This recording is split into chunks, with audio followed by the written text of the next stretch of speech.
Assalamualaikum warahmatullahi wabarakatuh. Saya Dani dan ini adalah materi tentang tumbuhan atau lebih khususnya itu tentang jaringan tumbuhan. Oke, perlu kita ingat kembali yang dinamakan dengan tumbuhan itu adalah organisme atau makhluk hidup yang memiliki klorofil.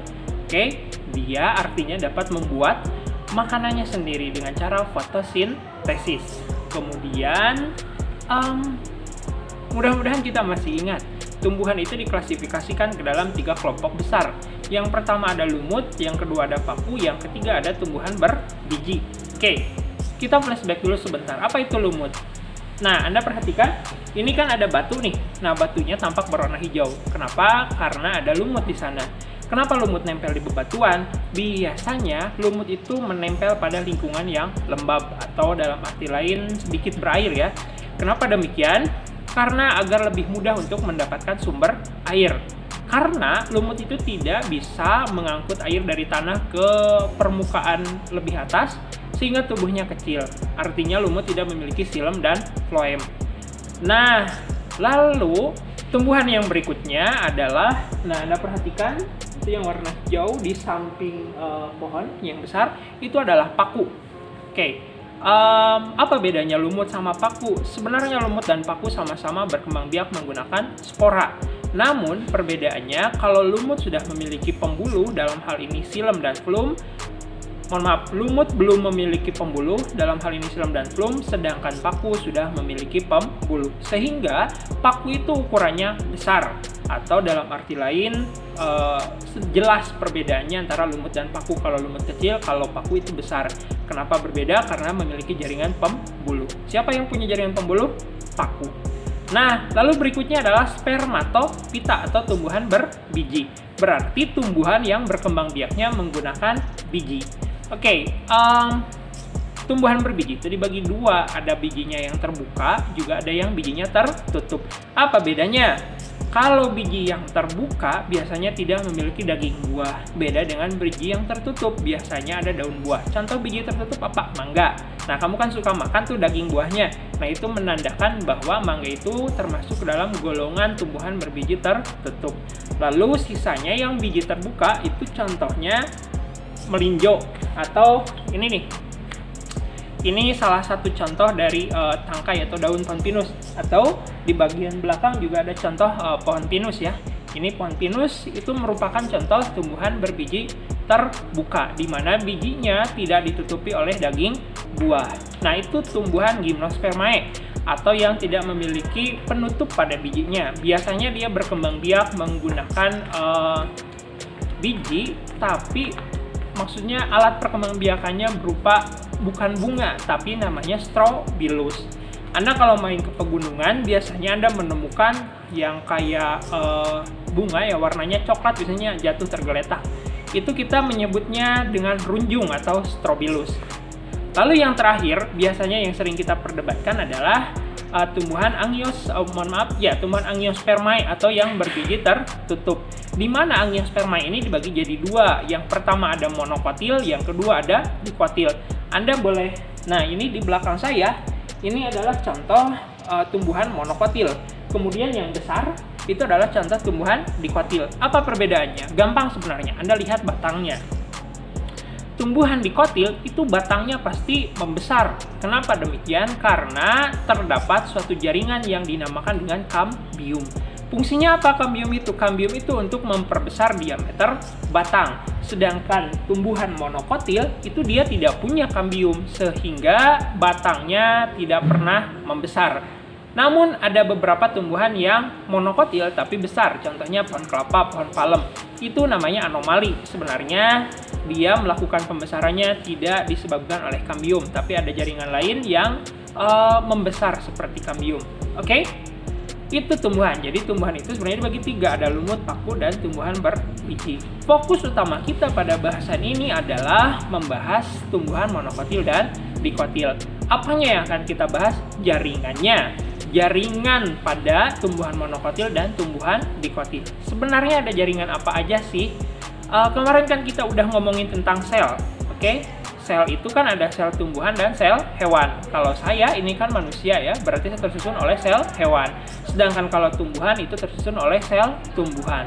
Ingat kembali materi struktur organisasi kehidupan di pelajaran kelas 10, di mana kalau sel bergabung dengan sel lainnya itu akan membentuk suatu jaringan. Nah, jaringan yang menyusun tumbuhan, ada jaringan apa aja sih? Kita bahas selengkapnya. Nah, setelah kita mengingat atau mengulas kembali tentang beberapa jenis tumbuhan, yang akan kita lakukan sekarang adalah membahas jaringan apa saja yang terdapat pada tumbuhan. Oke, perlu kita ketahui tumbuhan, ini di samping saya ada pohon mangga, batangnya saja, daunnya ke atas ya. Kita ingat kembali organ-organ tumbuhan, ada apa aja sih pada tumbuhan itu? Yang pertama, kalau kita mulai dari bawah, itu ada akar. Yang mana? Nih, akar ya. Akar ini fungsinya untuk menyerap air ya, juga unsur-unsur mineral dari dalam tanah. Kemudian ada batang, ini yang fungsinya untuk membuat nanti tumbuhan itu jadi tinggi atau besar, di mana nanti agar daunnya lebih gampang mencapai cahaya matahari. Kemudian ada daun ya, daun sebagai fungsinya untuk fotosintesis nanti. Kemudian kalau sudah dewasa maka tumbuhan nanti akan berbunga. Fungsinya untuk apa bunga itu? Bunga untuk perkembangbiakan. Kalau bunga sudah dibuahi maka nanti akan jadi yang namanya buah. Nah, lalu sebenarnya pembahasan kita tidak akan jauh dari pada akar. Ada jaringan apa aja sih? Pada batang, pada daun, pada bunga, dan pada buah kita menemukan jaringan apa aja. Nah, sebenarnya pembahasannya cuman segitu doang untuk jaringan tumbuhan ini. Oke, Anda perhatikan dulu, ini adalah buah. Nah, buah ini kan ada kulit buah, terus ke dalam ada daging buah, terus di dalamnya lagi ada lapisan biji. Nah, bagian terluar yang melindungi buah ini dinamakan jaringan epidermis. Oke, itu satu jaringan yang pertama yang terdapat pada tumbuhan adalah jaringan epidermis. Di mana jaringan ini fungsinya untuk melindungi jaringan yang ada di bawahnya. Seperti jaringan apa? Nanti akan kita bahas. Oke, itu yang pertama, jaringan epidermis selalu ada pada bagian paling luar. Kemudian yang kedua, tumbuhan itu kan tumbuh ya, baik itu tumbuhnya ke atas ataupun tumbuh ke bawah. Kalau kamu lihat daun itu kan pasti suka ada yang namanya pucuk ya. Kemudian kalau kamu lihat akar itu pasti ada yang namanya ujung akar yang selalu tumbuh memanjang. Jaringan apa yang menyebabkan terjadinya perpanjangan itu? Namanya adalah jaringan meristem. Oke, jaringan meristem ini fungsinya untuk pembelahan ya, atau pemanjangan bagian tumbuhan.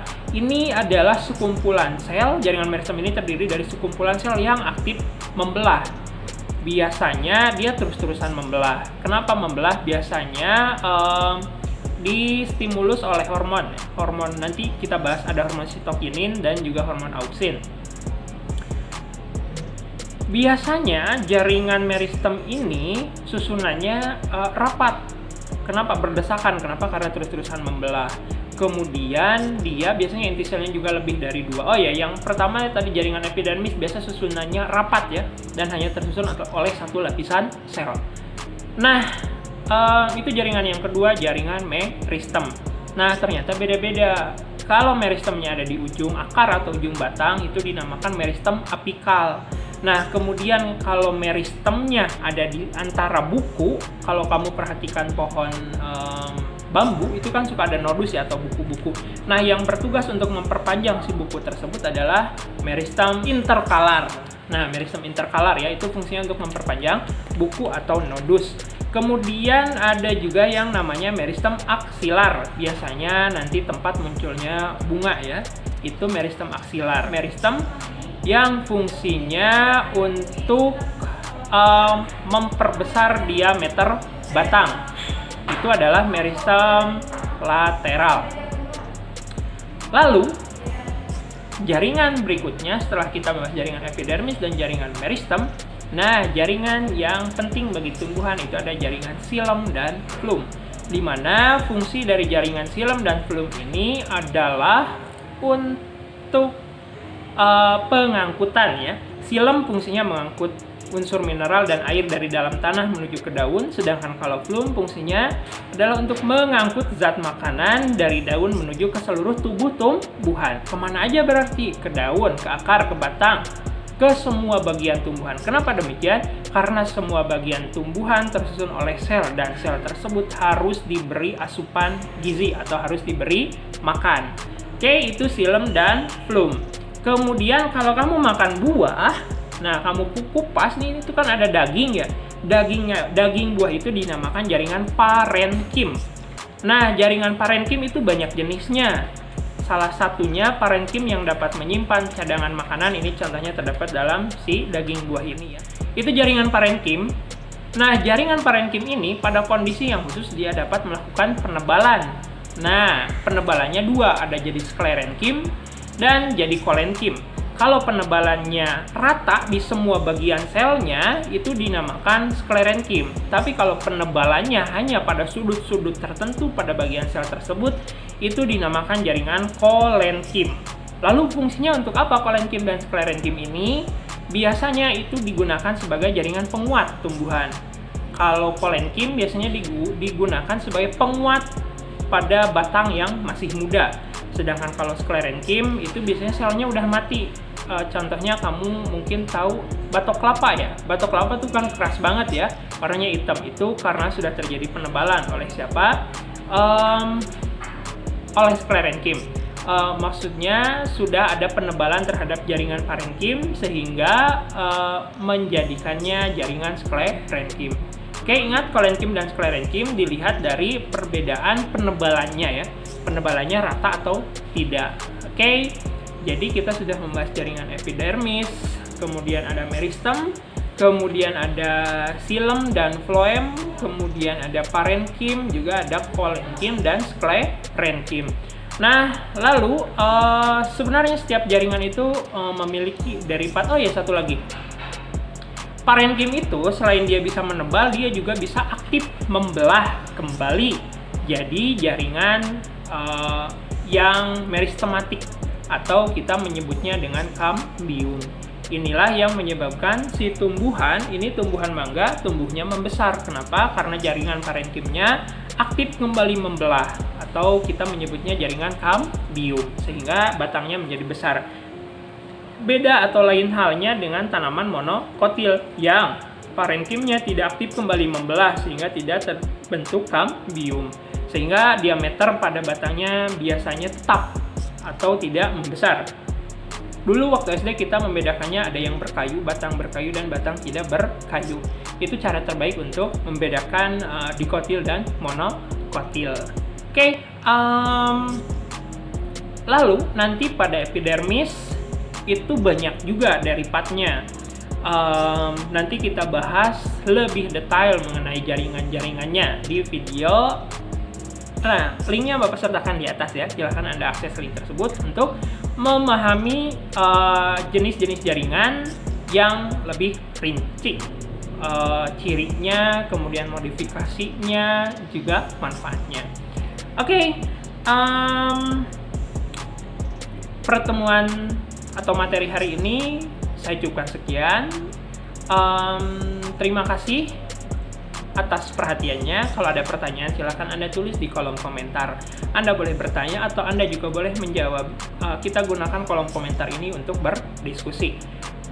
Sekian dulu untuk pembahasan pada video ini. Jadilah orang yang pintar, banyak tahu ya, biar Anda bisa lebih banyak memberitahu orang lain. Pintar itu tidak rugi. Oke, terima kasih. Assalamualaikum warahmatullahi wabarakatuh.